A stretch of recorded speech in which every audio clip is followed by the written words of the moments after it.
Ұстазға деген құрмет, мұғалімге деген шексіз шәкірттік махаббат жер басып жүрген жанның бәрінің жүрегінде бары анық. Әліппеден әріп танытып, зердемізді ашқан ұстаздарымызға алғысты дәл қазір айтатын болсақ, таңды таң құруға тура келеді. Алталаш бас қосқан жерде төрде орын ұстазқы деген Мағжан Жұмабай.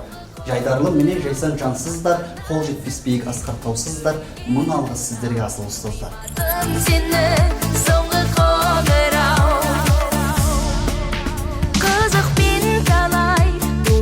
Адам баласы қанша жыл өмір сүрсе де, қандай да бір істі қолға алса да, бұл мектеп өміріндегі ерекше бір ұмытылмас сәттер, ерекше орын алатыны сөзсіз.